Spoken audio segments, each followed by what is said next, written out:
అందరికీ నమస్కారం. ఒక అద్భుతమైన లేఖ. ప్రపంచ ప్రసిద్ధిగాంచిన అబ్రహం లింకన్ తన కుమారుని స్కూల్లో చేర్పిస్తూ టీచర్కి రాసిన లేఖ. ఇది ప్రతి తల్లికి, తండ్రికి, టీచర్కి, విద్యార్థికి చేరాల్సిన లేఖ. మా అబ్బాయి ఇవాళ మొదటిసారి స్కూల్కి వస్తున్నాడు. కొంతకాలం అక్కడ వాడికి ఇంతగానూ కొత్తగానూ ఉండబోతుంది. అందుకే వాడితో మీరు కొంచెం సున్నితంగా ప్రవర్తించగలరని ఆశిస్తున్నా. జీవితం అనే సాహసయాత్రలో మొదటి అడిగే పాఠశాల జీవితం కాబట్టి ఈ సాహసకృత్యం వాడికి సప్త సముద్రాలు దాటి వెళ్లేందుకు ఉపయోగపడాలి. ఈ సాహసయాత్రలో యుద్ధాలు, విషాదాలు, దుఃఖాలు అనుభవంలోకి రావచ్చు.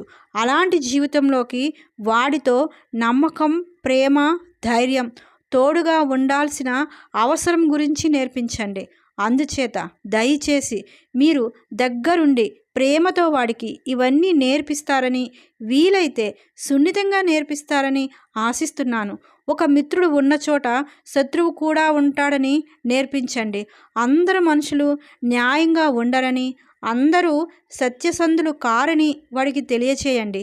కానీ ఒక దుష్టుడు ఉన్న చోటే ఒక వీరుడు కూడా ఉంటాడని, జిత్తులమారి రాజకీయ నాయకుడు ఉండే చోటే అంకిత భావంతో పనిచేసే నాయకుడు ఉంటాడని చెప్పండి.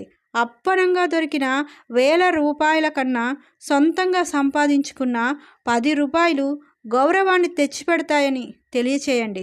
స్కూల్లో మోసం చేసి పాస్ అవడం కన్నా ఫెయిల్ అవడం గౌరవంగా ఉంటుందని నేర్పించండి.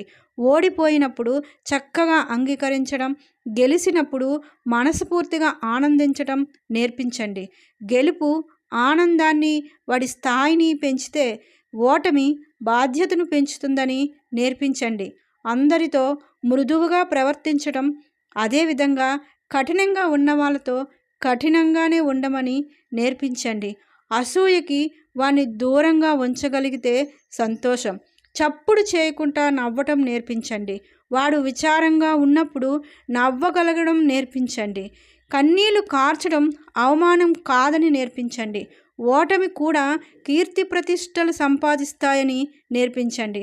క్రూరులను ఎగతాళి చేయటం నేర్పించండి. పుస్తకాలు ఎంత అద్భుతంగా ఉంటాయో నేర్పించండి.